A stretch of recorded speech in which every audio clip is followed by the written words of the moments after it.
ਬਾਰੇ ਜਾਣਕਾਰੀ ਲਈ ਇਹਨਾਂ ਨੂੰ ਕਾਲ ਕਰੋ। ਖਾਲਸਾ ਇੰਸ਼ੋਰੈਂਸ ਏਜੰਸੀ 408 272 2500 ਦੇ ਉੱਤੇ। ਨਾਲ ਹੀ Krishan Dhanota Yuba City, Harminder Singh Samra Sacramento, Gurpal Singh Sandhu Antelope, Baljinder Singh Nijjar Woodland, Sucha Singh Shri Machhiwara Sahib, GN tire and lube ਵਾਲੇ, ਜਿਨ੍ਹਾਂ ਦੇ ਕੋਲੋਂ ਤੁਸੀਂ truck wash, oil change, air brake ਦਾ ਕੰਮ ਕਰਵਾ ਸਕਦੇ ਹੋ। ਨਵੇਂ ਪੁਰਾਣੇ ਟਾਇਰ ਵਾਜਿਬ ਕੀਮਤਾਂ 'ਤੇ ਖਰੀਦ ਸਕਦੇ ਹੋ।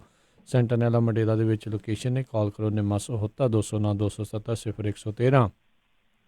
West Coast truck driving school Fresno ਵਾਲੇ, ਜਿਹੜੇ ਕਿ ਤੁਹਾਨੂੰ ਟਰੱਕ ਦਾ ਲਾਇਸੈਂਸ ਵਧੀਆ ਸਿਖਲਾਈ ਦੇ ਕੇ ਘੱਟ ਸਮੇਂ ਦੇ ਵਿੱਚ ਲੈਣ 'ਚ ਸਹਾਇਤਾ ਕਰਦੇ ਨੇ। ਕਾਲ ਅਜੀਤ ਅਟਵਾਲ 559 374 45 41 ਦੇ ਉੱਤੇ। ਇਹਨਾਂ ਸਾਰਿਆਂ ਦਾ ਬਹੁਤ ਬਹੁਤ ਧੰਨਵਾਦ। ਜੇਕਰ ਤੁਸੀਂ ਜਾਂ ਕੋਈ ਹੋਰ ਕਾਰੋਬਾਰ ਇਸ ਪ੍ਰੋਗਰਾਮ ਨੂੰ ਸਪਾਂਸਰ ਕਰਨਾ ਚਾਹੁੰਦੇ ਨੇ, ਸੰਪਰਕ ਕਰ ਸਕਦੇ ਹੋ ਨੰਬਰ 408 722 7698 ਦੇ ਉੱਤੇ। ਗੱਲਬਾਤ ਦਾ ਸਿਲਸਿਲਾ ਮਿੰਟੂ ਜੀ ਸ਼ੁਰੂ ਕਰਦੇ। ਕਹਿੰਦੇ ਸਰਕਾਰ ਦਾ ਸੰਸਦ ਦੇ ਵਿੱਚ ਵੱਡਾ ਬਿਆਨ, ਦੇਸ਼ ਭਰ ਦੇ ਵਿੱਚ NRC ਲਾਗੂ ਕਰਨ ਦੀ ਅਜੇ ਕੋਈ ਯੋਜਨਾ ਨਹੀਂ। कहने का मतलब कि हजे ख्याल छड्डिया भी नहीं, पर बहरहाल तैयारी कोई नहीं है। तो एक बड़ा बयान है। वाकई तुहानूं पता ही है, बजट सैशन चलता पाया। तो इस सैशन के दौरान जो जवाब दिता केंद्रीय गृह राज्य मंत्री नित्यानंद राय ने, तो उन्होंने इस जवाब दे विच, यानी ये लिखती जवाब होंगे है, तो लिखती जवाब से जानकारी दी। उन्हें आख्या कि अजे तक NRC नूं कौमी पद्धर ते तैयार करने का कोई फैसला नहीं लिया गया। मतलब अजे तक ये नहीं किया गया कि कदे लागू नहीं किया जाऊगा। तो बहरहाल ये सोचने वाली गल है कि कदों लागू किया जा सकता, क्योंकि हाले पूरी तरह इस सारे प्रोग्राम जिन्होंने क्रोनोलॉजी कहते सी शायद इन्होंने रद्द नहीं किया पूरी तरह ऑफिशियली। तो ये कदों लागू करनगे इहदे बारे भी पक्की डेट नहीं, पर मेरे ख्याल दे नाल वेखना पऊगा, विचारना पऊगा कि किते ना किते ते बैकफुट ते आए आ। क्योंकि पहला ये कहते सन कि CAA, उस तो बाद NPR ते उस तो बाद NRC आएगा ही आएगा। एक गृह मंत्री कहते सी, मेरे ख्याल दे नाल गृह राज मंत्री नूं शायद इसे करके घल्लिया गया, क्योंकि अमित शाह ते दवाई दिंदे रहे, प्रेस कॉन्फ्रेंस भी कहते रहे। इस तों इलावा उन्होंने सदन दे विच भी एक दो बार गल दोहराई है। तो बहरहाल गृह राज मंत्री ने चलो इन्ना तो पक्या कर दिता कि हाल की घड़ी कोई इस तरह की योजना नहीं है। पर मैं समझदा कि जिवें कहते ना कि चिंगारी लग गई है, चिंगारी लाउण दा फिर तो की सीगा जे तुहाडी हाले योजना ही नहीं सीगी। चिंगारी लगी छोड़ गया दामन में वो कभी, हम खाक हो गए मगर उनको खबर नहीं। तां तुसी दामन दे विच चिंगारी फिर लाई कातों आ। और दूजी चीज ये आ कि जे तुसी ये सफाई दे रहे हो, देखो बड़ी कॉमन सेंस की गल है कि जे तुसी NRC ते लिखती जवाब दे रहे हो कि हाल फिलहाल साडी कोई इहो जी योजना नहीं है, कोई स्कीम नहीं है, तां तुसी CAA ते भी इन्नी काली क्यों मचा रहे हो? जदों एक फिरके दे लोग जां होर उन्हां दे यानी हम ख्याल लोग जिहड़े दूसरे फिरकियां तो आ, ਤਾਂ ਉਹ ਲੋਕ ਇਹਦੀ ਮੁਖਾਲਫਤ ਕਰ ਰਹੇ ਨੇ, ਤਾਂ ਤੁਸੀਂ ਉਹਨਾਂ ਦੀ ਵੀ ਗੱਲ ਸੁਣ ਲਓ। ਉਹਦੇ ਤੇ ਕਿਉਂ ਅੱਗ ਮੱਚੀ ਹੈ, ਉਹਦੇ ਤੇ ਕਿਉਂ ਇੰਨੀ ਦ੍ਰਿੜਤਾ ਹੈ? ਇੱਕ ਸੋਚਣ ਵਾਲਾ ਸਵਾਲ ਹੈ ਕਿ ਜੇ ਤੁਸੀਂ ਦੇਸ਼ ਦੇ ਸਾਰੇ ਵਸਿੰਦਿਆਂ ਨੂੰ ਇਹ ਲਿਖਤੀ ਜਵਾਬ ਦਿੰਦੇ ਹੋ ਕਿ ਸਾਡੀ ਇਹੋ ਜਿਹੀ ਕੋਈ ਯੋਜਨਾ ਨਹੀਂ, ਕਿਉਂਕਿ ਸੰਸਦ ਦੇ ਵਿੱਚ ਇਹਨਾਂ ਦਾ ਦਿੱਤਾ ਬਿਆਨ ਉਹ ਸਾਰੇ ਦੇਸ਼ ਨੂੰ ਸੰਬੋਧਿਤ ਹੁੰਦਾ ਹੈ। ਤਾਂ ਉੱਥੇ ਜਦੋਂ ਤੁਸੀਂ ਦੇਸ਼ ਨੂੰ ਇਹ ਗੱਲ ਲਈ ਵਚਨਬੱਧ ਹੋ ਜਾਂਦੇ ਹੋ ਕਿ ਨਹੀਂ ਹਾਲੇ ਇਸ ਤਰ੍ਹਾਂ ਦੀ ਕੋਈ ਯੋਜਨਾ ਨਹੀਂ, ਤਾਂ ਦੂਸਰੇ ਪਾਸੇ ਫਿਰ ਇੰਨੇ ਅਡਿੱਗ, ਇੰਨੇ ਅਡੋਲ ਰਹਿ ਕੇ ਉਹ ਇੱਕੋ ਹੀ ਲਕੀਰ ਪਿੱਟੀ ਜਾਣੀ ਤੇ ਇੱਕ ਖਾਸ ਪਰਸੈਪਸ਼ਨ ਕਰਨ ਦਾ ਯਤਨ ਕਰਨਾ, ਇਹ ਆਪਣੇ ਆਪ ਦੇ ਵਿੱਚ ਬਹੁਤ ਵੱਡਾ ਸਵਾਲ ਆ ਕਿ ਕੀ ਤੁਸੀਂ ਉਧਰ ਰਾਜਨੀਤੀ ਕਰ ਰਹੇ ਹੋ ਤੇ ਇੱਧਰ ਆਪਣਾ ਬਚਾਅ ਕਰ ਰਹੇ ਹੋ। ਜੇ ਇਸ ਤਰ੍ਹਾਂ ਦੀ ਕੋਈ ਮਨਸ਼ਾ ਭਾਵਨਾ ਹੈ ਤਾਂ ਮੇਰੇ ਖਿਆਲ ਦੇ ਨਾਲ ਇਹ ਠੀਕ ਨਹੀਂ ਹੈ, ਦਰੁਸਤ ਨਹੀਂ ਹੈ। ਜੀ ਜੀ। ਅਗਲੀ ਜਿਹੜੀ ਮਿੰਟੂ ਜੀ ਗੱਲ ਕਰਦੇ, ਕਹਿੰਦੇ ਦਿੱਲੀ ਵਿਧਾਨ ਸਭਾ ਚੋਣਾਂ ਦੇ ਲਈ ਆਮ ਆਦਮੀ ਪਾਰਟੀ ਨੇ ਜਾਰੀ ਕੀਤਾ ਆਪਣਾ ਚੋਣ ਮਨੋਰਥ ਪੱਤਰ। ਆ ਗਿਆ ਮੈਦਾਨ ਦੇ ਵਿੱਚ, ਹੁਣ ਕਿਸੇ ਦਾ ਚੋਣ ਮਨੋਰਥ ਪੱਤਰ ਆ ਜਾਣਾ, ਕਿਸੇ ਦਾ ਸੰਕਲਪ ਪੱਤਰ ਆ ਜਾਣਾ, ਕਿਸੇ ਦਾ ਘੋਸ਼ਣਾ ਪੱਤਰ ਆ ਜਾਣਾ। ਇਹ ਪੱਤਰ ਇਸੇ ਤਰ੍ਹਾਂ ਹੀ ਆਉਣਗੇ ਜਿਵੇਂ ਪੁਰਾਣੇ ਸਮਿਆਂ 'ਚ ਮਹਿਬੂਬਾ ਨੂੰ ਖਤ ਆਇਆ ਕਰਦੇ ਸਨ, ਇਹ ਆਈ ਜਾਣੇ ਆ। ਇਹ ਵਾਅਦਿਆਂ ਦੇ ਬਹੁਤ ਵੱਡੇ ਵੱਡੇ ਚਿੱਠੇ ਹੁਣ ਖੁੱਲਣਗੇ। ਸੋ ਬਹਰਹਾਲ ਅੱਜ ਇਹਨਾਂ ਦੀ ਵਾਰੀ ਸੀਗੀ, ਇਹਨਾਂ ਨੇ ਅੱਜ ਆਪਣਾ ਚੋਣ ਮੈਨੀਫੈਸਟੋ ਹੀ ਕਵਾਂਗੇ ਆਪਾਂ ਤਾਂ, ਕਿਉਂਕਿ ਆਪਣੇ ਮੂੰਹ ਤੇ ਉਹੀ ਚੀਜ਼ ਚੜੀ ਹੈ। ਤਾਂ ਇਹਨਾਂ ਨੇ ਆਪਣਾ ਚੋਣ ਮਨੋਰਥ ਪੱਤਰ ਹੈ ਜਿਹੜਾ ਉਹ ਜਾਰੀ ਕਰ ਦਿੱਤਾ। ਇਹਦੇ ਵਿੱਚ ਖਾਸੇ ਵੱਡੇ ਦਾਅਵੇ ਕੀਤੇ ਗਏ ਆ ਕਿ ਸਾਨੂੰ ਹੁਣ ਇੱਕ ਮੌਕਾ ਹੋਰ ਦੇ ਦਿਓ। ਦਾਅਵੇ ਖਾਸ ਵੱਡੇ ਕੀਤੇ ਗਏ ਕਿ ਅਸੀਂ ਕੰਮ ਕੀਤਾ ਤੇ ਵਾਅਦਾ ਇਹ ਕੀਤਾ ਗਿਆ ਕਿ ਇੱਕ ਨਦਰ ਲੈਵਲ ਤੇ ਦਿੱਲੀ ਲੈ ਜਾਵਾਂਗੇ। ਇਹ ਹੁਣ ਉਹ ਜਿਹੜੇ ਪ੍ਰਧਾਨ ਮੰਤਰੀ ਸਾਹਿਬ ਵਾਲੀ ਕਿਊਟੋ ਸਿਟੀ ਬਣਾਉਣੀ ਹੈ ਜਾਂ ਇਹਨੂੰ ਕੋਈ ਲਾਸ ਐਂਜਲਸ ਵਰਗਾ ਬਣਾਉਣਾ ਹੈ, ਜਾਂ ਸਾਡੇ ਸੁਖਬੀਰ ਸਿੰਘ ਬਾਦਲ ਜੀ ਕੈਲੀਫੋਰਨੀਆ ਵਾਲੇ ਜਿਹੜੇ ਹੁੰਦੇ ਸੀ ਉਹਨਾਂ ਦਾ ਕੈਲੀਫੋਰਨੀਆ ਬਣਾਉਣਾ, ਇਹ ਨਹੀਂ ਦੱਸਿਆ। ਕਹਿੰਦੇ 21ਵੀਂ ਸਦੀ ਦੀ ਦਿੱਲੀ ਬਣਾਉਣੀ ਆ। 21ਵੀਂ ਸਦੀ ਦੇ 2-2.5 ਦਹਾਕੇ ਲਗਾ ਕੇ ਵੀ 21ਵੀਂ ਸਦੀ ਦਾ ਕੋਈ ਸ਼ਹਿਰ ਨਹੀਂ ਬਣਾ ਸਕੇ। ਵੈਸੇ ਇਸ ਇਮਾਨਦਾਰੀ ਦੀ ਦਾਤ ਦੇਣੀ ਚਾਹੀਦੀ ਹੈ ਕਿ ਮੰਨ ਰਹੇ ਆ। ਹੋਰ ਕਈ ਨੇ, ਜਿੱਦਾਂ ਲਾ ਲਓ ਉਹਨਾਂ ਨੇ ਬਜ਼ੁਰਗਾਂ ਨੂੰ ਕਿਹਾ ਕਿ ਫੇਰ ਤੀਰਥ ਯਾਤਰਾ ਤੇ ਖੜਾਂਗੇ। ਇਹ ਵੈਸੇ ਮੇਰੇ ਖਿਆਲ ਦੇ ਨਾਲ ਸੁਖਬੀਰ ਸਿੰਘ ਬਾਦਲ ਹੋਰੀ ਕਾਪੀਰਾਈਟ ਦਾ ਮਾਮਲਾ ਬਣਾ ਸਕਦੇ ਆ ਕਿ ਤੁਸੀਂ ਸਾਡੀ ਇਹ ਜਿਹੜੀ ਪੰਜਾਬ ਚੋਂ ਆ ਕੇ ਲੈ ਗਏ ਸਕੀਮ, ਅਸੀਂ ਵੀ ਲੋਕਾਂ ਨੂੰ ਤੀਰਥ ਯਾਤਰਾ ਤੇ ਘੱਲਦੇ ਸੀ ਅੰਤਲੇ ਦਿਨਾਂ 'ਚ। ਤਾਂ ਖੈਰ ਇਹ ਇਹਨਾਂ ਦੇ ਦਾਅਵੇ ਆ ਵੱਡੇ ਵੱਡੇ ਕਿ ਅਸੀਂ ਦਿੱਲੀ ਨੂੰ ਪ੍ਰਦੂਸ਼ਣ ਮੁਕਤ ਕਰ ਦੇਵਾਂਗੇ, ਫਿਰ ਅਸੀਂ ਇੱਥੇ ਜਮਨਾ ਦੀ ਸਫਾਈ ਕਰਾਂਗੇ, ਫਿਰ ਹੋਰ ਵੱਡੀਆਂ ਗੱਲਾਂ ਕੀਤੀਆਂ ਗਈਆਂ। ਕਹਿਣ ਦਾ ਭਾਵ ਹੈ ਬਹੁਤ ਸਾਰੇ ਵਾਅਦੇ ਕੀਤੇ ਗਏ, ਜੇ ਆਪਾਂ ਉਹਨਾਂ ਸਾਰਿਆਂ 'ਚ ਨਾ ਜਾਈਏ ਤੇ ਠੀਕ ਆ, ਪਰ ਇਹ ਨਹੀਂ ਦੱਸਿਆ ਕਿ ਕੁੱਲ ਪਿਛਲੀ ਦਫਾ ਜਿਹੜੇ ਵਾਅਦੇ ਹੋਏ ਸੀ ਉਹਨਾਂ 'ਚੋਂ ਵਫਾ ਕਿੰਨੇ ਹੋਏ ਆ ਜੀ। ਇਹ ਕੋਈ ਰਿਪੋਰਟ ਕਾਰਡ ਨਹੀਂ ਹੈ। ਪਰ ਅੱਜ ਇੱਕ ਕਾਰਡ ਜ਼ਰੂਰ ਖੇਡ ਦਿੱਤਾ ਅਰਵਿੰਦ ਕੇਜਰੀਵਾਲ ਨੇ, ਔਰ ਅਰਵਿੰਦ ਕੇਜਰੀਵਾਲ ਨੇ ਕਾਰਡ ਐਸੇ ਵੇਲੇ ਹੀ ਖੇਡਿਆ ਜਦੋਂ ਇਹਨਾਂ ਨੇ ਪੱਤੇ ਖੋਲੇ ਆ ਆਪਣੇ ਵਾਅਦਿਆਂ ਦੀ ਪੋਟਲੀ 'ਚੋਂ। ਇਹਨਾਂ ਨੇ ਵੰਗਾਰ ਪਾਈ ਆ, ਮਤਲਬ ਕਿ ਲਲਕਾਰਿਆ ਹੈ ਭਾਜਪਾ ਨੂੰ ਕਿ ਤੁਸੀਂ ਆਪਣਾ ਜਿਹੜਾ ਮੁੱਖ ਮੰਤਰੀ ਦਾ ਉਮੀਦਵਾਰ ਆ ਉਹ ਦਿਖਾਓ ਸਾਨੂੰ। ਮਤਲਬ ਜਿਵੇਂ ਕਈ ਵਾਰ ਕਹਿੰਦੇ ਹੁੰਦੇ ਸੀਗੇ ਨਾ, ਪੰਜਾਬ ਦੇ ਵਿੱਚ ਵੀ ਇੱਕ ਕਹਾਵਤ ਚੱਲਦੀ ਸੀ ਕਿ ਲਾੜਾ ਕਿੱਥੇ ਆ, ਜੰਜ ਤਾਂ ਤੁਸੀਂ ਦਿਖਾਈ ਜਾਂਦੇ ਆ। ਤਾਂ ਹੁਣ ਇਹਨਾਂ ਨੇ ਵੀ ਕਹਿਤਾ ਕਿ ਤੁਹਾਡਾ ਲੜਾ ਕਿੱਥੇ। ਹੁਣ ਇੱਥੇ ਭਾਜਪਾ ਵਾਲੇ ਫਸ ਜਾਂਦੇ ਆ ਕਿਉਂਕਿ ਭਾਜਪਾ ਦੀ ਅੰਦਰੂਨੀ ਧੜੇਬੰਦੀ ਬਹੁਤ ਆ। ਮਨੋਜ ਤਿਵਾਰੀ ਤੁਹਾਨੂੰ ਪਤਾ ਉਹ ਕਮਜ਼ੋਰ ਆ ਕਈ ਪੱਖਾਂ ਤੋਂ, ਹਰਸ਼ਵਰਧਨ ਦਾ ਉੱਥੇ ਬਹੁਤ ਵੱਡਾ ਧੜਾ। ਸੋ ਉਹ ਇੱਕ ਡਰ ਹੈ ਇਹਨਾਂ ਨੂੰ ਕਿ ਜਿੱਦਾਂ ਆਪਾਂ ਚੋਣ ਜਿੱਤੀ ਸੀ ਯੂਪੀ ਦੇ ਵਿੱਚ ਤੇ ਫਿਰ ਅਚਾਨਕ ਕੱਛ ਚੋਂ ਮੂੰਗਲੀ ਕੱਢ ਮਾਰੀ ਸੀ, ਯੋਗੀ ਆਦਿੱਤਿਆਨਾਥ ਆ ਗਏ ਜਿਹੜੇ ਕਿ ਅੱਜ ਤੱਕ ਧਮਾਲਾ ਪਾਈ ਜਾਂਦੇ ਆ। ਇਸ ਤਰ੍ਹਾਂ ਕਰ ਲਾਂਗੇ, ਬਾਅਦ ਦੇ ਵਿੱਚ ਵੇਖੀ ਜਾਊਗੀ। ਪਰ ਇਹ ਮੇਰੇ ਖਿਆਲ ਦੇ ਨਾਲ ਆਪਣੇ ਆਪ ਦੇ ਵਿੱਚ ਅਰਵਿੰਦ ਕੇਜਰੀਵਾਲ ਦਾ ਮਾਸਟਰ ਸਟ੍ਰੋਕ ਆ।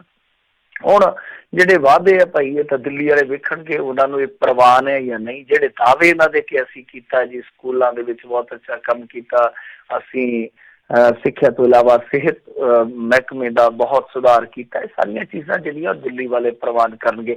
ਪਰ ਇੱਕ ਨਵਾਂ ਅੱਜ ਸਰਵੇ ਆਇਆ ਟਾਈਮਸ ਨਾਓ ਦਾ, ਤਾਂ ਉਸ ਸਰਵੇ ਦੇ ਵਿੱਚ ਅੱਜ ਫਿਰ ਇੱਕ ਮੋਹਰ ਲੱਗੀ ਆ ਕਿ ਸਰਕਾਰ ਉੱਥੇ ਅਰਵਿੰਦ ਕੇਜਰੀਵਾਲ ਹੋਰਾਂ ਦੀ ਬਣੇਗੀ। ਮਤਲਬ ਕਿ 50 ਤੋਂ 60 ਸੀਟਾਂ ਇਹ ਖੜ ਸਕਦੇ ਆ। ਇੱਕ ਬਹੁਤ ਵੱਡੀ ਖਬਰ ਆ ਕਿ ਜਿੰਨੇ ਵੀ ਸਰਵੇ ਹੋਣ ਤੱਕ ਆਏ ਆ ਉਹ ਸਾਰੇ ਇਹਨਾਂ ਨੂੰ 50 ਤੋਂ ਉੱਤੇ ਸੀਟਾਂ ਦੇ ਰਹੇ ਆ, ਔਰ ਕਾਂਗਰਸ ਨੂੰ ਫੇਰ 0, ਕਾਂਗਰਸ ਨੂੰ 0 ਤੋਂ 2 ਔਰ ਭਾਜਪਾ ਨੂੰ 9 ਤੋਂ 12 ਦੇ ਕਰੀਬ ਦਰਜਨ ਤੋਂ ਥੱਲੇ ਰੱਖ ਰਹੇ ਆ। ਤਾਂ ਇਹ ਆਪਣੇ ਆਪ ਦੇ ਵਿੱਚ ਇਹਨਾਂ ਲਈ ਬਹੁਤ ਬੂਸਟ ਵਾਲੀ ਗੱਲ ਆ, ਕਿਉਂਕਿ ਆਮ ਤੌਰ ਤੇ ਆਪਾਂ ਵੇਖਿਆ ਹੀ ਆ ਨਾ ਕਿ ਗੋਦੀ ਮੀਡੀਆ ਦੇ ਜ਼ਮਾਨੇ 'ਚ ਇਸ ਤਰ੍ਹਾਂ ਦੇ ਸਰਵੇਖਣ ਜਿਹੜੇ ਖੇਖਣ ਹੁੰਦੇ ਆ ਉਹ ਬਹੁਤ ਸਾਰੇ ਆ ਜਾਂਦੇ, ਪਰ ਇਸ ਵਾਰੀ ਇਹ ਸਰਵੇਖਣ ਵੀ ਇਹਨਾਂ ਨੂੰ ਲੀਡ ਦੇ ਰਹੇ ਆ। ਤਾਂ ਜਦੋਂ ਤੁਸੀਂ ਇਸ ਤਰ੍ਹਾਂ ਦੇ ਸਰਵੇਖਣਾਂ 'ਚ ਲੀਡ ਕਰਦੇ ਹੋ ਤਾਂ ਤੁਹਾਨੂੰ ਐਨਰਜੀ ਮਿਲਦੀ ਆ। ਔਰ ਕੁਛ ਵੀਡੀਓ ਜਿਸ ਤਰ੍ਹਾਂ ਆ ਰਹੀ ਹੈ ਜਦੋਂ ਗਰਾਊਂਡ ਤੋਂ ਰਿਪੋਰਟਿੰਗ ਹੋ ਰਹੀ ਆ, ਜਿਸ ਤਰ੍ਹਾਂ ਇੱਕ ਬਹੁਤ ਵੀਡੀਓ ਵਾਇਰਲ ਹੋਇਆ, ਤੁਸੀਂ ਵੇਖਿਆ ਹੋਣਾ ਕਿ ਭਾਰਤੀ ਜਨਤਾ ਪਾਰਟੀ ਦਾ ਜਿਹੜਾ ਕਹਿੰਦਾ ਕਿ ਅਸੀਂ ਕਈ ਪੀੜ੍ਹੀਆਂ ਤੋਂ ਜਨਸੰਘੀ ਸਾਂ ਤੇ ਅੱਜ ਮੈਂ ਆਪਣੀ ਵੋਟ 'ਚ ਇਹਨਾਂ ਨੂੰ ਨਾ ਪਾਵਾਂ ਤੇ ਫਿਰ ਮਾੜੀ ਗੱਲ ਆ। ਇੱਥੋਂ ਤੱਕ ਕਿ ਦੇਖੋ ਜੀ, ਹਿੰਦੂ ਮੁਸਲਿਮ ਦੇ ਨਾਂ ਤੇ ਜੇ ਅੱਜ ਅਸੀਂ ਵੋਟ ਕਰ ਦਿੱਤੀ ਤੇ ਦੁਨੀਆ ਦੇ ਵਿੱਚ ਸਾਡੀ ਇੱਕ ਮਿਸਾਲ ਬਣ ਜੂਗੀ ਕਿ ਇੱਥੇ ਕੋਈ ਨੇਤਾ ਕੰਮ ਨਹੀਂ ਕਰੂਗਾ, ਬਸ ਹਿੰਦੂ ਮੁਸਲਿਮ ਦੀ ਲੜਾਈ ਹੋਊਗੀ। ਤਾਂ ਐਸੀ ਸੋਚ ਜਿਹੜੀ ਆ ਉਹ ਨਿਕਲ ਰਹੀ ਆ, ਪਰ ਭਾਰਤੀ ਜਨਤਾ ਪਾਰਟੀ ਉੱਥੇ ਪੂਰੀ ਤਾਕਤ ਝੋਕ ਚੁੱਕੀ ਆ। ਐਸੀ ਉਹਨਾਂ ਦੀ ਰਣਨੀਤੀ ਆ ਕਿ ਜਿਹੜੇ ਅਮਿਤ ਸ਼ਾਹ ਜੀ ਆਮ ਬੰਦੇ ਨੂੰ ਕਹਿੰਦੇ ਥੋੜਾ ਜਿਹਾ ਚਿਹਰਾ ਹੈ, ਤਾਂ ਉਹ ਉੱਥੇ ਘਰ ਦੇ ਵਿੱਚ ਜਾ ਕੇ ਵੋਟਾਂ ਮੰਗ ਰਹੇ ਆ। ਦੇਖ ਲਓ, ਤੁਸੀਂ ਆਪ ਹੀ ਵੇਖ ਲਓ ਕਿ ਪ੍ਰਧਾਨ ਮੰਤਰੀ ਉੱਥੇ ਸਿਰਫ 2 ਰੈਲੀਆਂ ਕਰਦੇ ਆ, ਬਹੁਤਾ ਨਹੀਂ ਕਿ ਕਿਤੇ ਪ੍ਰਧਾਨ ਮੰਤਰੀ ਦੇ ਸਿਰ ਨਾ ਬਿਲਾ ਆ ਜਾਵੇ ਕਿ ਅਰਵਿੰਦ ਕੇਜਰੀਵਾਲ ਤੇ ਨਰਿੰਦਰ ਮੋਦੀ ਦੀ ਟੱਕਰ ਦੇ ਵਿੱਚ ਕੇਜਰੀਵਾਲ ਨੇ ਮਾਤ ਪਾ ਦਿੱਤੀ ਆ, ਯਾਨੀ ਉੱਥੇ ਅੱਗੇ ਲੱਗ ਰਿਹਾ ਅਮਿਤ ਸ਼ਾਹ। ਤਾਂ ਇਹ ਸਿਲਸਿਲੇਵਾਰ ਤਰੀਕੇ ਦੇ ਨਾਲ ਜਿਸ ਤਰ੍ਹਾਂ ਸਭ ਘਟਨਾਵਾਂ ਵਾਪਰੀਆਂ ਸਿਆਸੀ ਤਲ ਤੇ ਉੱਤੇ, ਉਹ ਬੜੀਆਂ ਦਿਲਚਸਪ ਨੇ ਕਿ ਇਹਨਾਂ ਨੇ ਬਹੁਤ ਮੁੱਦਿਆਂ ਤੇ ਘੇਰਿਆ। ਪਰ ਅਰਵਿੰਦ ਕੇਜਰੀਵਾਲ ਹੌਲੇ ਹੌਲੇ ਠਰਮੇ ਅਜੇ ਇੱਥੋਂ ਤੱਕ ਆ ਗਿਆ ਕਿ ਚੋਣ ਮਨੋਰਥ ਪੱਤਰ ਜਾਰੀ ਕਰ ਦਿੱਤਾ। ਪਰ ਅੱਗੇ ਮੈਂ ਦੁਆ ਸਾਹਿਬ ਦੀ ਗੱਲ ਸੁਣ ਰਿਹਾ ਸੀ, ਕਹਿੰਦੇ ਯਾਰ ਸਿਟੀਜ਼ਨ ਆ ਜਿਹੜੇ ਸੀਨੀਅਰ ਸਿਟੀਜ਼ਨ ਤੀਰਥ ਯਾਤਰਾ ਵਾਲਾ ਮੁੱਦਾ, ਇਹ ਬਹੁਤ ਗਲਤ ਜਿਹਾ। ਕਹਿੰਦਾ ਕਿ ਸੀਨੀਅਰ ਸਿਟੀਜ਼ਨ ਨੂੰ ਜ਼ਰੂਰਤ ਨਹੀਂ ਤੀਰਥ ਸਥਾਨਾਂ ਤੇ ਲਿਜਾਣਾ, ਇਹਨਾਂ ਨੂੰ ਗੋਆ ਲੈ ਜਾਓ ਵਿਚਾਰਿਆਂ ਨੂੰ, ਕਿਤੇ ਹੋਰ ਘੁਮਾ ਲਿਆਓ, ਜ਼ਰੂਰੀ ਤਾਂ ਨਹੀਂ ਸਾਰਿਆਂ ਨੇ ਤੁਸੀਂ ਤੀਰਥ ਯਾਤਰਾਵਾਂ ਕਰਵਾਉਣੀਆਂ। ਖੈਰ ਚਲੋ, ਇਹ ਵਾਅਦਿਆਂ ਦੀ ਖੇਡ ਆ। ਉਹ ਕਿਸੇ ਨੇ ਕਿਹਾ ਸੀ ਮਤ ਕਰਨਾ ਫਿਰ ਸੇ ਕभी ये झूठा प्यार का वादा, आज ही हमने मांगी है दुआ तुझे भूल जाने की। ऐसी नौबत ना आवे ਕਿਸੇ ਵੀ ਪਾਰਟੀ ਵੱਲੋਂ, ਵਾਅਦੇ ਜਿੰਨੇ ਮਰਜ਼ੀ ਕਰ ਲੈਣ, ਕਿਹੜਾ ਟੈਕਸ ਲੱਗਣਾ, ਕਿਹੜੀ ਪਹਿਲੀ ਵਾਰ ਕੋਈ ਮਿੱਥ ਟੁੱਟਣੀ ਆ। ਜੀ ਜੀ ਜੀ। ਅਗਲੀ ਗੱਲ ਕਰਦੇ, ਕਹਿੰਦੇ ਨਵਜੋਤ ਸਿੱਧੂ ਪ੍ਰਚਾਰ ਲਈ ਦਿੱਲੀ ਦੇ ਵਿੱਚ ਨਹੀਂ ਪਹੁੰਚਿਆ, ਇਹ ਕਿਤੇ ਹੋਰ ਜਾਣ ਕੇ ਬੈਠਣ ਦੀ ਇਹਦੀ ਤਿਆਰੀ ਆ ਲੱਗਦਾ। ਕਾਂਗਰਸੀ ਕਹਿੰਦੇ ਹੋਣਗੇ ਕਿ ਕਦੋਂ ਆਏਗਾ, ਜਦੋਂ ਦੀਵਾ ਬੁਝ ਗਿਆ ਉਦੋਂ ਤੇਲ ਲੈ ਕੇ ਆਇਆ ਤਾਂ ਫਿਰ ਕੀ ਆਇਆ, ਬੁਝੇ ਦੀਵੇ ਚ ਤੇਲ ਪਾਉਣ ਦਾ ਫਾਇਦਾ ਕੀ ਆ ਕਿ ਹੋਣਾ। ਪਰ ਉੱਥੇ ਕਸਰ ਕੱਢੀ ਜਾ ਰਹੇ ਨਾ, ਸਾਡੇ ਗਏ ਹੋਏ ਆ ਉੱਥੇ ਰਣ ਭੂਮੀ ਦੇ ਵਿੱਚ ਕੈਪਟਨ ਅਮਰਿੰਦਰ ਸਿੰਘ, ਤੁਸੀਂ ਉਹਨਾਂ ਦੀ ਵਾਇਰਲ ਵੀਡੀਓ ਵੇਖ ਲਈ ਹੋਣੀ ਆ, ਕਿਆ ਲੰਮੇ ਲੰਮੇ ਉੱਥੇ ਉਹਨਾਂ ਨੇ ਗੱਪ ਛੱਡੇ ਆ। 11 ਲੱਖ ਨੌਕਰੀ, ਸਮਾਰਟਫੋਨ, ਪਤਾ ਨਹੀਂ ਕਿਆ ਕਿਆ ਦੇਤਾ ਉਹਨਾਂ ਨੇ। ਸਮਾਰਟ ਸਕੂਲ, ਸੱਚ ਸਮਾਰਟ ਸਕੂਲ ਬਣਾਤੇ, ਜਦਕਿ ਸਮਾਰਟ ਸਕੂਲ ਟੀਚਰਾਂ ਨੇ ਮਿਹਨਤ ਨਾਲ ਬਣਾਏ ਆ, NRIs ਨੇ ਮਿਹਨਤਾਂ ਨਾਲ ਬਣਾਏ ਆ। ਤੇ ਦੇਖੋ ਬਿਜਲੀ ਕਹਿੰਦੇ ਆਪਾਂ ਉੱਥੇ 4 ਤੋਂ 6 ਰੁਪਏ ਦੇ ਰਹੇ ਆ ਇੰਡਸਟਰੀ ਨੂੰ, ਪਰ ਜਿਹੜੀ ਇੰਡਸਟਰੀ ਨੂੰ ਪੈ ਰਹੀ ਆ ਬਿਜਲੀ ਉਹ ਕਿਤੇ ਮਹਿੰਗੀ ਆ। ਘਰੇਲੂ ਦੀ ਉੱਥੇ ਗੱਲ ਨਹੀਂ ਕਰਦੇ, ਉੱਥੇ ਲੋਕ ਘਰਾਂ 'ਚ ਰਹਿਣ ਵਾਲੇ ਆ ਨਾ ਦਿੱਲੀ 'ਚ, ਤਾਂ ਉੱਥੇ ਗੱਲ ਨਹੀਂ ਕਰਦੇ ਕਿ ਘਰਾਂ ਦੀ ਬਿਜਲੀ ਕਿਹੜੇ ਭਾਅ ਪੈਂਦੀ ਆ। ਹਜੇ ਕੱਲ ਤੇ ਅਸੀਂ ਗੱਲ ਕਰਕੇ ਹਟੇ ਕਿ ਬਿਜਲੀ ਦੇ ਬਿੱਲ ਖੁਣੋ ਤੇ ਇੱਕ ਬੰਦਾ ਮਰ ਗਿਆ ਸਾਡੇ ਤੇ ਖੁਦਕੁਸ਼ੀ ਕਰ ਗਿਆ। ਤਾਂ ਉਹ ਕਮੀ ਵੈਸੇ ਜੋ ਇੱਕ ਕਮੇਡੀਅਨ ਦੀ ਹੈਗੀ ਸੀਗੀ, ਕਿਉਂਕਿ ਸਿੱਧੂ ਵੀ ਕਮੇਡੀ ਚੰਗੀ ਕਰ ਲੈਂਦਾ, ਉਹ ਪੂਰੀ ਮੇਰੇ ਖਿਆਲ ਨਾਲ 2 in 1 ਬਣ ਕੇ ਕੈਪਟਨ ਅਮਰਿੰਦਰ ਸਿੰਘ ਕਰ ਰਹੇ ਆ। ਤਾਂ ਬਹਰਹਾਲ ਨਵਜੋਤ ਸਿੰਘ ਸਿੱਧੂ ਨੂੰ ਉਡੀਕਿਆ ਜਾ ਰਿਹਾ, ਨਵਜੋਤ ਸਿੰਘ ਸਿੱਧੂ ਉੱਥੇ ਨਹੀਂ ਪਹੁੰਚੇ। ਕੀ ਕਾਰਨ ਹੋ ਸਕਦਾ, ਕੀ ਇਹਦੇ ਪਿੱਛੇ ਨਵਜੋਤ ਸਿੰਘ ਸਿੱਧੂ ਦੀ ਸੋਚ ਆ, ਕੁਛ ਵੀ ਸਾਫ਼ ਨਹੀਂ ਹੋ ਪਾ ਰਿਹਾ, ਕਿਉਂਕਿ ਕੁਛ ਘੰਟੇ ਬਚੇ ਆ ਚੋਣ ਪ੍ਰਚਾਰ ਦੇ। ਉਸ ਤੋਂ ਬਾਅਦ ਬੰਦ ਦਰਵਾਜ਼ਾ ਫਿਲਮ ਆਈ ਸੀ ਨਾ, ਜਿੱਦਾਂ ਬਹੁਤ ਪੁਰਾਣੀ ਡਰਾਵਣੀ ਬੰਦ ਦਰਵਾਜ਼ਾ, ਉਸ ਤੋਂ ਬਾਅਦ ਬੰਦ ਦਰਵਾਜ਼ਾ, ਉਸ ਤੋਂ ਬਾਅਦ ਖੇਡ ਖਤਮ ਆ। ਤਾਂ ਨਵਜੋਤ ਸਿੰਘ ਸਿੱਧੂ ਮੇਰੇ ਖਿਆਲ ਦੇ ਨਾਲ ਹੁਣ ਨਹੀਂ ਜਾਏਗਾ। 2 ਕਾਰਨ ਹੋ ਸਕਦੇ ਆ, ਜਾਂ ਤਾਂ ਨਵਜੋਤ ਸਿੰਘ ਸਿੱਧੂ ਤੈਅ ਕਰ ਚੁੱਕਾ ਕਿ ਧਮਾਕਾ ਕਰਾਂਗਾ ਮੈਂ, ਮਤਲਬ ਜਿਵੇਂ ਆਮ ਇੱਕ ਡਾਇਲੋਗ ਸੀ ਨਾ ਭਗਵੰਤ ਮਾਨ ਦਾ, ਇਲਾਕਾ ਤੇਰਾ ਧਮਾਕਾ ਮੇਰਾ, ਮਤਲਬ ਕਿ ਸ਼ਾਇਦ ਉਹ ਸੋਚ ਕੇ ਬੈਠਾ ਕਿ ਐਨ ਵਕਤ ਤੇ ਮੈਂ ਧਮਾਕਾ ਕਰਾਂਗਾ, ਇਲਾਕਾ ਇਹਨਾਂ ਦਾ ਹੀ ਰਹਿਣ ਦਿਆਂਗਾ, ਕਿ ਮੈਂ ਪਾਉਂਗਾ ਪੜਨ, ਇਹਨਾਂ ਨੂੰ ਟਾਈਮ ਆ ਲੈਣ ਦਿਓ, ਮਤਲਬ ਇਲੈਕਸ਼ਨ ਥੋੜਾ ਜਿਹਾ ਹੋਰ ਨੇੜੇ ਆ ਜਾਵੇ। ਜਾਂ ਫਿਰ ਇਹਨਾਂ ਦੇ ਥਿੰਕ ਟੈਂਕ ਨੇ, ਇਹ ਦੇਖੋ ਇਹ ਕਿਆਸ ਰਾਈਆਂ ਨੇ, ਜਦੋਂ ਇਹਨਾਂ ਦੇ ਥਿੰਕ ਟੈਂਕ ਨੇ ਹੋ ਸਕਦਾ ਇਹ ਸੋਚਿਆ ਹੋਵੇ ਕਿ ਨਵਜੋਤ ਸਿੰਘ ਸਿੱਧੂ ਦੀ ਉਹ ਜਿਹੜੀ ਜੱਫੀ ਸੀ ਜਨਰਲ ਬਾਜਵਾ ਦੇ ਨਾਲ, ਕਿਤੇ ਉਹ ਪੁੱਠੀ ਨਾ ਪੈ ਜਾਵੇ, ਕਿਉਂਕਿ ਉੱਥੇ ਤੁਹਾਨੂੰ ਪਤਾ ਐਸਾ ਮਾਹੌਲ ਪਹਿਲਾਂ ਹੀ ਬਣਿਆ ਪਿਆ, ਜਿੱਥੇ ਭਾਰਤ ਬਨਾਮ ਪਾਕਿਸਤਾਨ ਜਿਹੜਾ ਉਹ ਇਲੈਕਸ਼ਨ ਦੇ ਵਿੱਚ ਆਇਆ ਪਿਆ। ਦਿੱਲੀ ਵਰਗੀ ਜਿਹੜੀ ਮੈਂ ਕਹੂੰਗਾ ਕਿ ਸੂਬੀ ਆ, ਉਹਦੇ ਵਿੱਚ ਵੀ ਪਾਕਿਸਤਾਨ ਪੂਰਾ ਚਰਚਾ ਦਾ ਵਿਸ਼ਾ ਬਣਿਆ ਪਿਆ। ਤਾਂ ਇਹੋ ਜਿਹੇ ਨਾਜ਼ੁਕ ਮੌਕੇ ਤੇ ਇਹ ਕਾਂਗਰਸ ਵਾਲੇ ਜਿਹੜੇ ਪਹਿਲਾਂ ਹੀ ਉੱਥੇ ਵੱਧ ਹਾਲ ਆ, ਹੋ ਸਕਦਾ ਸੋਚ ਰਹੇ ਹੋਣ ਕਿ ਨਵਜੋਤ ਸਿੰਘ ਸਿੱਧੂ ਨੂੰ ਲਿਆ ਕੇ ਅਸੀਂ ਵਕਤ ਨਾ ਪਾ ਲਈਏ। ਜਾਨੀ 2 ਵੱਡੀਆਂ ਸੰਭਾਵਨਾਵਾਂ ਨੇ, ਜਾਂ ਤੇ ਸਿੱਧੂ ਖੁਦ ਕੋਈ ਫੈਸਲਾ ਕਰਕੇ ਬੈਠਾ, ਜਾਂ ਕਿ ਇਹਨਾਂ ਨੇ ਰੀਥਿੰਕ ਕੀਤਾ ਇਸ ਚੀਜ਼ ਨੂੰ। ਤਾਂ ਵੇਖੋ ਕੀ ਸੱਚ ਨਿਕਲਦਾ। ਪਰ ਨਵਜੋਤ ਸਿੰਘ ਦੀ ਚੁੱਪੀ ਆ ਜਿਹੜੀ, ਉਹ ਆਪਣੇ ਆਪ ਦੇ ਵਿੱਚ ਤੂਫਾਨ ਵਲੇਟੀ ਬੈਠੀ ਆ। ਉਹਨੇ ਕਦੋਂ ਖੁੱਲਣਾ ਹੈ, ਕਦੋਂ ਸਾਰਾ ਕੁਝ ਸਾਫ਼ ਹੋਊਗਾ, ਉਹਦਾ ਕੋਈ ਪਤਾ ਨਹੀਂ ਹੈ। ਜੀ ਜੀ ਜੀ। ਅਗਲੀ ਜਿਹੜੀ ਗੱਲ ਕਰਦੇ, ਕਹਿੰਦੇ ਪੰਜਾਬ ਸਰਕਾਰ ਖਿਲਾਫ ਅਕਾਲੀ ਦਲ ਕਰੇਗਾ ਇੱਕ ਕਾਨਫਰੰਸ ਅਤੇ 15 ਰੈਲੀਆਂ। ਹਾਂਜੀ, ਰੈਲੀਆਂ ਤਾਂ ਕਰੀ ਜਾਂਦੇ ਆ, ਨਾ ਸਰਕਾਰ ਦਾ ਉਹ ਆਂਦੇ ਨੇ ਨਾ ਰੋਂਦੀ ਸਜਣਾ ਨੂੰ ਨਾ ਭਾਈਆਂ ਦਾ ਲੈ ਕੇ। ਤੇ ਇਹਨਾਂ ਨੇ ਹੁਣ ਰੈਲੀ ਕੀਤੀ ਸੀ ਸੰਗਰੂਰ ਦੇ ਵਿੱਚ, ਕਾਮਯਾਬ ਸੀਗੀ ਰੈਲੀ ਇਹਨਾਂ ਦੇ ਮੁਤਾਬਕ, ਕਿ ਬਹੁਤ ਕਾਮਯਾਬ ਰੈਲੀ ਸੀ। ਪਰ ਉਸ ਰੈਲੀ ਦੇ ਵਿੱਚ ਜਿਹੜਾ ਪ੍ਰਧਾਨ ਜੀ ਦਾ ਭਾਸ਼ਣ ਸੀਗਾ ਸੁਖਬੀਰ ਸਿੰਘ ਜੀ ਬਾਦਲ ਦਾ, ਉਹ ਮੇਰੇ ਖਿਆਲ ਦੇ ਨਾਲ ਹੋਣਾ ਕੋਈ 30-32 ਮਿੰਟ ਦਾ, ਉਹਦੇ 'ਚ 26 ਮਿੰਟ ਇਹਨਾਂ ਨੇ ਢੀਂਡਸਿਆਂ ਤੇ ਹੀ ਲਾਤੇ। ਸਰਕਾਰ ਦਾ ਵਿਰੋਧ ਆ, ਸਰਕਾਰ ਦਾ ਵਿਰੋਧ ਹੈ। ਉਸ ਵਿਰੋਧ ਦੇ ਨਾਮ ਤੇ ਢੀਂਡਸਿਆਂ ਨੂੰ ਰਗੜੇ ਬੰਨੇ ਜਾ ਰਹੇ ਆ। ਕਹਿੰਦੇ ਜੀ ਇਹ ਟਕਸਾਲੀ ਕਾਹਦੇ ਤੇ ਜਾਲੀ ਆ। ਹੁਣ ਪਤਾ ਨਹੀਂ ਲੱਗਦਾ ਪਿਆ ਇਸ ਭੀੜ ਦੇ ਵਿੱਚ ਜਾਲੀ ਕੌਣ ਆ, ਟਕਸਾਲੀ ਕੌਣ ਆ, ਅਕਾਲੀ ਕੌਣ ਆ। ਲੋਕ ਬਹੁਤ ਕਨਫਿਊਜ਼ ਨੇ। ਤਾਂ ਖੈਰ ਇਹਨਾਂ ਨੇ ਐਲਾਨ ਕਰ ਦਿੱਤਾ ਕਿ ਹੁਣ ਜਿਹੜੇ ਰਹਿੰਦੇ 15 ਜ਼ਿਲ੍ਹੇ ਆ ਉਹ ਵੀ ਅਸੀਂ ਕਵਰ ਕਰਾਂਗੇ। ਉਦਾਹਰਨ ਦੇ ਤੌਰ ਤੇ ਮੈਂ ਦੱਸ ਦਿੰਦਾ ਥੋੜਾ ਜਿਹਾ ਇਹਨਾਂ ਦਾ ਸਕੈਜੂਲ ਹੈ ਜਿਹੜਾ, ਤਾਂ ਬਹੁਤੇ ਵੇਰਵਿਆਂ 'ਚ ਨਹੀਂ ਪੈਂਦੇ ਆਪਾਂ। ਉਹ ਕਹਿੰਦੇ ਆ ਕਿ ਪੰਜਾਬ 'ਚ ਇੱਕ ਜਿਹੜੀ ਕਾਨਫਰੰਸ ਹੋਏਗੀ ਉਹ 9 ਮਾਰਚ ਨੂੰ ਕੀਤੀ ਜਾਏਗੀ। ਇਸ ਤੋਂ ਇਲਾਵਾ ਜਿਹੜਾ ਇਹ ਸ਼ਡਿਊਲ ਹੈ 13 ਫਰਵਰੀ ਨੂੰ ਅੰਮ੍ਰਿਤਸਰ 'ਚ, 25 ਫਰਵਰੀ ਨੂੰ ਫਿਰੋਜ਼ਪੁਰ 'ਚ, 29 ਫਰਵਰੀ ਨੂੰ ਬਠਿੰਡਾ 'ਚ, 4 ਮਾਰਚ ਨੂੰ ਤਰਨਤਾਰਨ 'ਚ, 7 ਮਾਰਚ ਨੂੰ ਮਾਨਸਾ ਵਿੱਚ, 9 ਨੂੰ ਹੋਲਾ ਮਹੱਲਾ ਕਾਨਫਰੰਸ ਹੋਏਗੀ, 10 ਮਾਰਚ ਫਾਜ਼ਿਲਕਾ ਨੂੰ ਚਾਲੇ ਪਾਏ ਜਾਣਗੇ, 14 ਮਾਰਚ ਨੂੰ ਹੁਸ਼ਿਆਰਪੁਰ 'ਚ ਰੈਲੀ ਹੋਏਗੀ, 15 ਮਾਰਚ ਨੂੰ ਲੁਧਿਆਣਾ 'ਚ, 18 ਮਾਰਚ ਨੂੰ ਕਪੂਰਥਲਾ 'ਚ, 21 ਮਾਰਚ ਨੂੰ ਫਤਿਹਗੜ੍ਹ ਸਾਹਿਬ 'ਚ, 23 ਮਾਰਚ ਨੂੰ ਨਵਾਂਸ਼ਹਿਰ 'ਚ, 28 ਮਾਰਚ ਨੂੰ ਪਠਾਨਕੋਟ 'ਚ, 29 ਮਾਰਚ ਨੂੰ ਜਲੰਧਰ 'ਚ ਤੇ 4 ਅਪ੍ਰੈਲ ਗੁਰਦਾਸਪੁਰ ਤੇ 11 ਅਪ੍ਰੈਲ ਮੋਹਾਲੀ।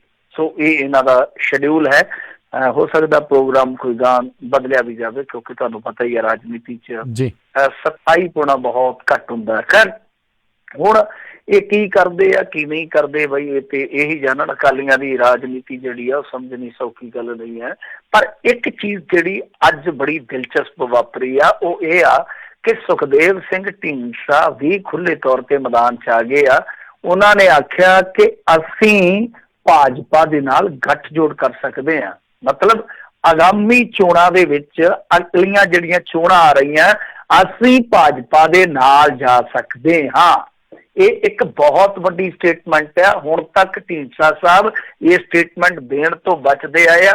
ਹਾਲਾਂਕਿ ਗੁਲਦਸਤੇ ਦਿੰਦੇ ਲੈਂਦੇ ਜ਼ਰੂਰ ਆਏ ਆ, ਇਨਾਮ ਸ਼ਨਾਮ ਵੀ ਮਿਲੇ ਆ। ਤਾਂ ਹੁਣ ਇਹ ਖੁੱਲੇ ਤੌਰ ਤੇ ਕਹਿ ਦੇਣਾ ਕਿ ਅਕਾਲੀਆਂ ਨੂੰ ਬਾਈਪਾਸ ਕਰਕੇ ਅਸੀਂ ਇਹਨਾਂ ਨਾਲ ਗੱਠਜੋੜ ਕਰ ਸਕਦੇ ਹਾਂ। ਤਾਂ ਕੀ ਇਹ ਅਕਾਲੀ ਇੰਨੇ ਆਣੇ ਆ ਕਿ ਇਹਨਾਂ ਨੂੰ ਇਹ ਗੱਲਾਂ ਸਮਝ ਨਹੀਂ ਆ ਰਹੀਆਂ ਹੋਣੀਆਂ। ਤਾਂ ਜਿਹੜੀਆਂ ਰੈਲੀਆਂ 2 ਸਾਲ ਪਹਿਲਾਂ ਹੀ ਚਾਲੂ ਕਰ ਦਿੱਤੀਆਂ ਗਈਆਂ, ਆਪਦਾ ਹੇਠਲਾ ਕੱਢ ਰਿਹਾ ਜਿਹੜਾ ਝੋਕ ਦਿੱਤਾ ਗਿਆ। ਖੁਦ ਸੁਖਬੀਰ ਸਿੰਘ ਬਾਦਲ ਜਿਹੜੇ ਬਹਿਬਲ ਕਲਾਂ ਦੇ ਗਵਾਹ ਮਰੇ ਆ, ਸਾਬਕਾ ਸਰਪੰਚ ਸੁਰਜੀਤ ਸਿੰਘ ਉਹਨਾਂ ਦੇ ਘਰੇ ਜਾਂਦੇ ਆ। ਇਹ ਸਾਰੀਆਂ ਚੀਜ਼ਾਂ ਇਸ਼ਾਰਾ ਕਰਦੀਆਂ ਕਿ ਇਹ ਸਮੇਂ ਦੀ ਨਜ਼ਾਕਤ ਸਮਝ ਚੁੱਕੇ ਆ ਕਿ ਸਾਨੂੰ ਤਿਆਰ ਰਹਿਣਾ ਪਏਗਾ। ਸਾਨੂੰ ਹੋ ਸਕਦਾ ਸਾਡੇ ਸ਼ਰੀਕਾਂ ਦੀ ਕਤਾਰ ਦੇ ਵਿੱਚ ਸਾਡਾ ਸੱਜਣ ਭਾਜਪਾ ਵੀ ਖੜਿਆ ਮਿਲੇ। ਤਾਂ ਇਸ ਕਰਕੇ ਅਸੀਂ ਆਪਣੀ ਤਿਆਰੀ ਵਿੱਢ ਦਈਏ। ਹੁਣ ਇਹ ਤਿਆਰੀਆਂ ਨੇ, ਤਿਆਰੀਆਂ ਦੇ ਵਿੱਚ ਕਿਹਦੀਆਂ ਕਿਆਰੀਆਂ ਖਿੜਦੀਆਂ ਕਿਹਦੀਆਂ ਮੁਰਝਾਉਂਦੀਆਂ ਸਮਾਂ ਤੈਅ ਕਰ ਦੂਗਾ। ਜੀ ਜੀ, ਵੈਸੇ ਮੁੱਖ ਵਿਰੋਧੀ ਪਾਰਟੀ ਨਾਲੋਂ ਤਾਂ ਇਹ ਚੰਗਾ ਕਰ ਰਹੇ ਆ ਵੀ ਐਟਲੀਸਟ ਆਲਰੇਡੀ ਜਿਹੜਾ ਇਹਨਾਂ ਨੇ ਕੰਮ ਸ਼ੁਰੂ ਕਰ ਲਿਆ ਹੈਗਾ ਆ ਜੀ। ਤੇ ਵੇਲੇ ਵੇਲੇ ਉਹ ਕਹਿੰਦੇ ਆ ਵੇਲੇ ਦੀ ਨਮਾਜ਼ ਵੇਲੇ ਦੀਆਂ ਟੱਕਰਾਂ। ਜੀ ਜੀ, ਅਗਲੀ ਜਿਹੜੀ ਗੱਲ ਕਰਦੇ ਕਹਿੰਦੇ ਪੰਜਾਬ ਸਰਕਾਰ ਨੇ ਓਲਡ ਏਜ ਹੋਮ ਬਣਾਉਣ ਦਾ ਟੀਚਾ ਹਾਸਲ ਕਰਨ ਦਾ ਕੀਤਾ ਦਾਅਵਾ। ਹਾਂਜੀ ਇਹਨਾਂ ਨੇ ਦਾਅਵਾ ਕੀਤਾ ਹੈ ਪਰ ਉਹਦੇ ਲਈ ਨਾ ਇਹਨਾਂ ਨੇ ਟਾਈਮ ਜਿਹੜਾ ਹੈ ਉਹ ਘਟਾਇਆ, ਮਤਲਬ ਕਿ ਪੂਰਾ ਨਹੀਂ ਕੀਤਾ। ਹਾਲਾਂਕਿ ਇਹਨਾਂ ਨੇ ਕੁਛ ਕੁ ਬਣਾ ਵੀ ਦਿੱਤੇ ਆ। ਮਤਲਬ ਕਿ ਅੱਗੇ 2024 ਤੱਕ ਇਹਨਾਂ ਨੇ ਬਣਾਉਣੇ ਸਨ। ਹਰੇਕ ਜ਼ਿਲ੍ਹੇ ਦੇ ਵਿੱਚ ਇੱਕ ਓਲਡ ਏਜ ਹੋਮ ਬਣਾਉਣਾ ਸੀਗਾ, ਯਾਨੀ ਜਿਹਨੂੰ ਆਪਾਂ ਕਹਾਂਗੇ ਬਿਰਧ ਆਸ਼ਰਮ। ਤਾਂ ਹੁਣ ਇਹਨਾਂ ਨੇ ਉਹ ਡੇਟ ਜਿਹੜੀ ਆ ਕੱਟ ਆਫ ਡੇਟ ਜਿਹੜੀ ਆ ਉਹ ਕਰ ਦਿੱਤੀ ਆ 2022। ਇਹ ਹਾਈ ਕੋਰਟ ਦੇ ਵਿੱਚ ਮਾਮਲਾ ਚੱਲ ਰਿਹਾ ਸੀ। ਹਾਈ ਕੋਰਟ ਨੇ ਹੁਕਮ ਦਿੱਤੇ ਸਨ। ਹਰਿਆਣੇ ਨੂੰ ਫਟਕਾਰ ਵੀ ਪਈ ਆ ਕਿ ਭਾਈ ਪੰਜਾਬ ਇਸ ਮਾਮਲੇ ਦੇ ਵਿੱਚ ਤੁਹਾਡੇ ਤੋਂ ਅੱਗੇ ਜਾ ਰਿਹਾ, ਤੁਸੀਂ ਕਰੋ, ਜਲਦੀ ਕਰੋ। ਹੁਣ ਪੰਜਾਬ ਵਾਲਿਆਂ ਨੇ ਜੋ ਕਿਹਾ ਉਹ ਇਹੋ ਆ ਕਿ 2022 ਤੱਕ ਅਸੀਂ ਹਰੇਕ ਜ਼ਿਲ੍ਹੇ ਦੇ ਵਿੱਚ ਬਿਰਧ ਆਸ਼ਰਮ ਬਣਾ ਦੇਵਾਂਗੇ। ਵੈਸੇ ਚੰਗੀ ਗੱਲ ਹੈ, ਚਲੋ ਬਿਰਧ ਆਸ਼ਰਮ ਬਣਾਉਣਾ, ਕਿਉਂਕਿ ਬੁਢਾਪਾ ਜਿਹੜਾ ਉਹ ਅੱਜ ਕੱਲ ਗੰਦੀਆਂ ਔਲਾਦਾਂ ਸ਼ਬਦ ਇਸਤੇਮਾਲ ਕਰ ਰਹੇ ਆ। ਗੰਦੀਆਂ ਔਲਾਦਾਂ ਵੈਸੇ ਉਹ ਕਹਿੰਦੇ ਆ ਨਾ ਕਿ ਗੰਦੀ ਔਲਾਦ ਨਾ ਚੱਜ ਨਾ ਸਵਾਦ ਫਿਲਮ 'ਚ ਕਹਿੰਦਾ ਪਹਿਲਾਂ। ਤਾਂ ਗੰਦੀਆਂ ਔਲਾਦਾਂ ਕਰਕੇ ਬੁਢਾਪਾ ਜਿਹੜਾ ਉਹ ਕਈ ਵਾਰ ਸੜਕ ਤੇ ਆ ਜਾਂਦਾ ਹੈ ਤੇ ਸੜਕ ਤੇ ਆ ਕੇ ਫਿਰ ਉਹਨੂੰ ਕੋਈ ਢੋਈ ਨਹੀਂ ਮਿਲਦੀ। ਤਾਂ ਉਸ ਸਮੇਂ ਬਿਰਧ ਆਸ਼ਰਮ ਹੈ ਜਿਹੜਾ ਕੰਮ ਆਉਂਦਾ। ਮੈਂ ਤੁਹਾਡੀ ਜਾਣਕਾਰੀ ਲਈ ਦੱਸ ਦੇਵਾਂ, ਪ੍ਰਕਾਸ਼ ਸਿੰਘ ਬਾਦਲ ਨੇ ਬਾਦਲ ਪਿੰਡ ਦੇ ਵਿੱਚ ਵੀ ਬਿਰਧ ਆਸ਼ਰਮ ਬਣਾਇਆ ਹੈ। ਔਰ ਇੱਕ ਦਿਲਚਸਪ ਜਾਣਕਾਰੀ ਤੁਹਾਨੂੰ ਦੇਵਾਂ, ਜ਼ਿਆਦਾ ਸਮਾਂ ਜਦੋਂ ਪਿੰਡ ਹੁੰਦੇ ਆ ਤਾਂ ਇਹ ਉੱਥੇ ਬਿਰਧ ਆਸ਼ਰਮ 'ਚ ਬਿਤਾਉਂਦੇ ਆ। ਮਤਲਬ ਕਿ ਇਹ ਉੱਥੇ ਜਾ ਕੇ ਮਿਲਦੇ ਗਿਲਦੇ ਆ ਜਿਹੜੇ ਰਹਿ ਰਹੇ ਲੋਕ ਆ।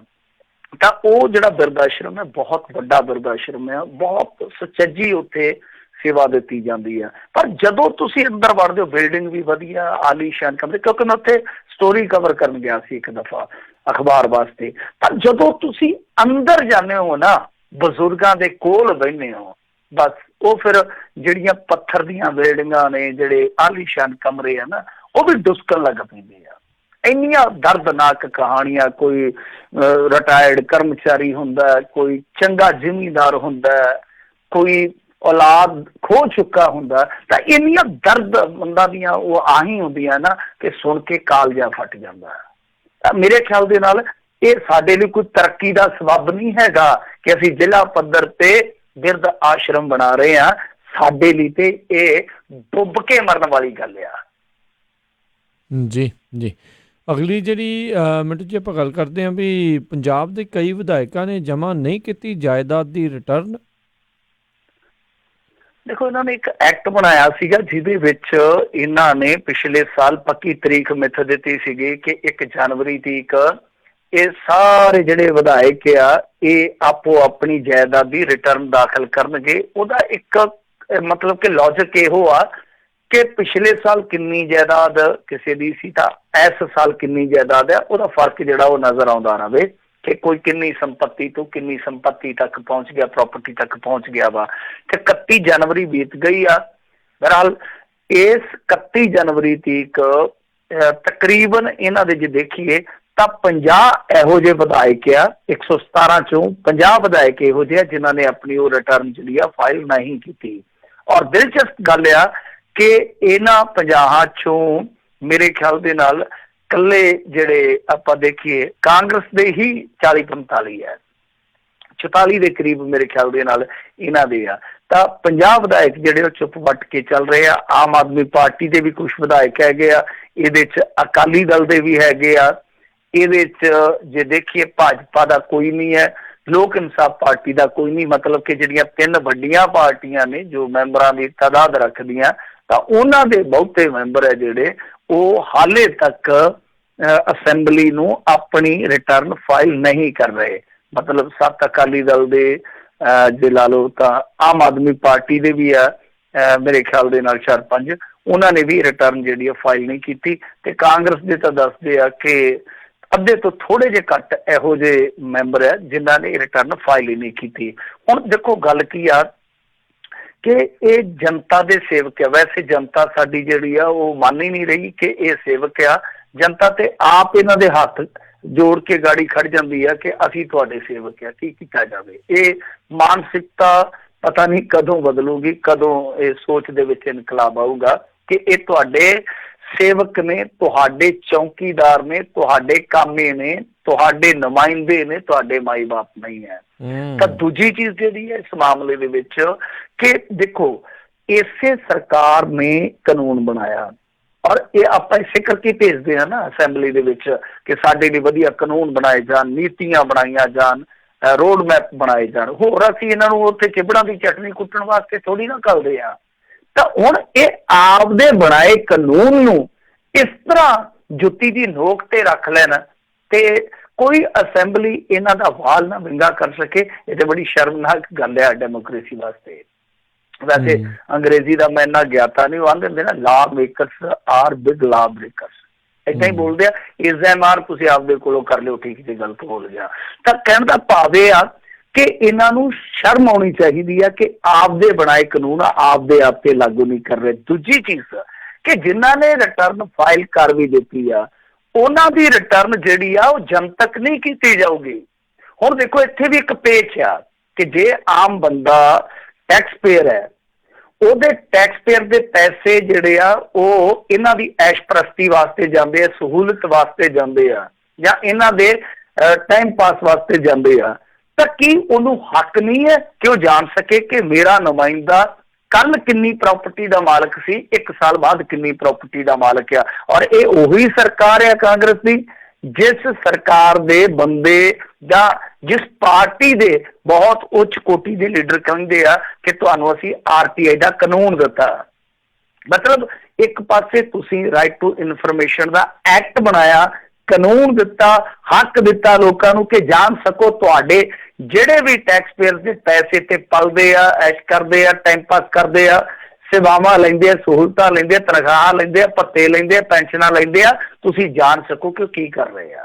ਤਾਂ ਇੱਥੇ ਇਹ ਵੀ ਇੱਕ ਝੋਲ ਆ ਕਿ ਅੱਧਿਆਂ ਨੇ ਦੇਤੀ ਹੈ, ਚਲੋ ਰਿਟਰਨ ਫਾਈਲ ਕਰ ਦਿੱਤੀ ਆ, ਮੇਰੇ ਖਿਆਲ ਦੇ ਨਾਲ ਜਿਹੜੇ 50 ਰਹਿ ਗਏ ਆ ਉਹਨਾਂ ਵਾਸਤੇ ਵੀ ਕੋਈ ਐਸਾ ਫਾਟਕ ਨਹੀਂ ਹੈ ਕਿ ਕੋਈ ਕਾਰਵਾਈ ਹੋ ਜੂ, ਪਰ ਜਿਨ੍ਹਾਂ ਨੇ ਰਿਟਰਨ ਫਾਈਲ ਕੀਤੀ ਆ ਉਹਨਾਂ ਦੀ ਰਿਟਰਨ ਸਾਡੇ ਵਰਗੇ ਵੇਖ ਲੈਣ, ਇਹ ਵੀ ਗੱਲ ਮਾੜੀ ਆ। ਉਹ ਸਿਆਣੇ ਕਹਿੰਦੇ ਹੁੰਦੇ ਆ, ਪੁੱਤਰ ਪੂਰਨਾ ਨਾਲੇ ਖਾਣਾ ਨਾਲੇ ਘੂਰਨਾ।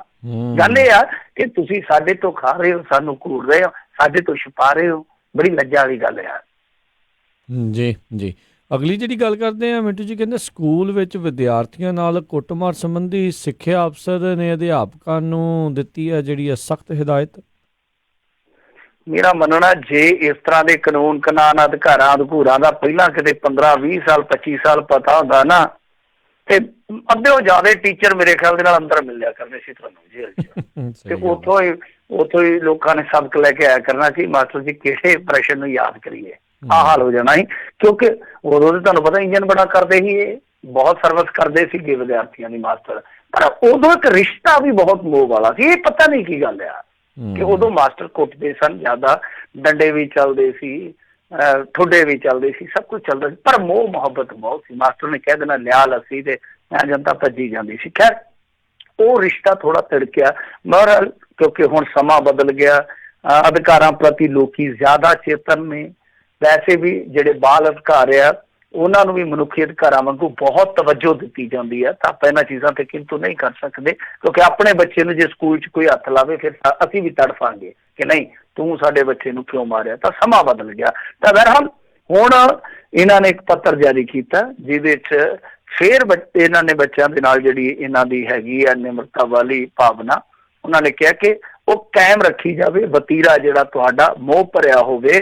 ਫਿਰ ਇਹ ਆ ਕਿ ਜਿਹੜੇ ਬੱਚੇ ਆ ਕਿਸੇ ਪ੍ਰਕਾਰ ਦਾ ਉਹ ਕੁੱਟਮਾਰ ਦਾ ਸ਼ਿਕਾਰ ਨਾ ਹੋਣ। ਤਾਂ ਹਦਾਇਤ ਕੀਤੀ ਗਈ ਆ, ਪਾਲਣਾ ਜਿਹੜਾ ਉਹ ਜ਼ਰੂਰ ਹੋਣਾ ਚਾਹੀਦਾ। ਪਰ ਮੈਂ ਕੱਲ ਹੀ ਵੇਖਣ ਡਿਆ ਸੀ ਇੱਕ ਟੀਚਰ ਦੀ ਵੀਡੀਓ ਆਈ ਆ ਜਿਹਦੇ ਵਿੱਚ ਉਹ ਦਿਨੇ ਹੀ ਡੱਕਿਆ ਦਾਰੂ ਦਾ ਟੀਚਰਾਂ ਨੂੰ ਗਾਲਾਂ ਕੱਢ ਰਿਹਾ।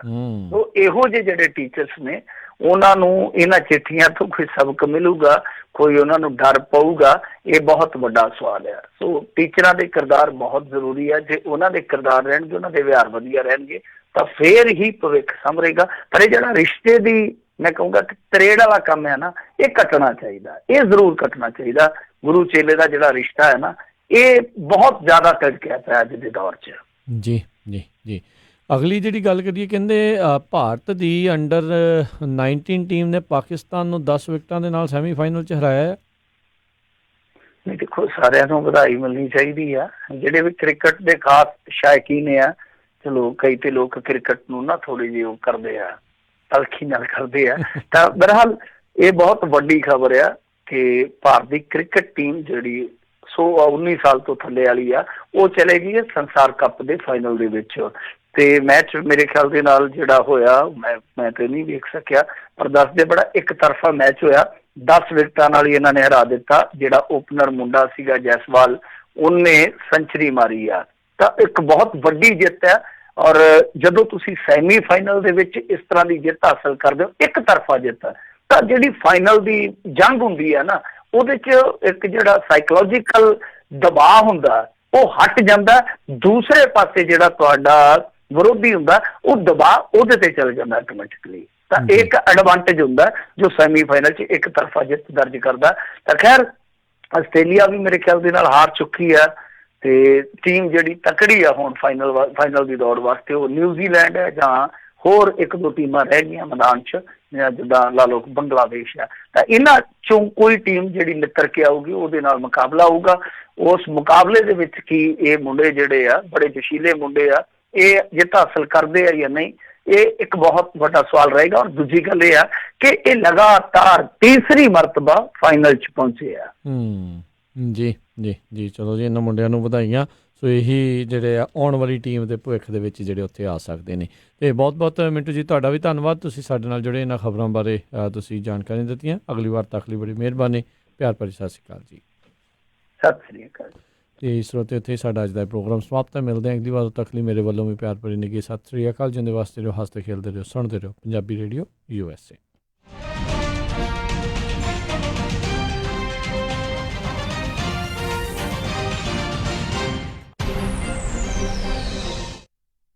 ਤੁਸੀਂ ਸੁਣ ਰਹੇ ਹੋ ਪੰਜਾਬੀ ਰੇਡੀਓ USA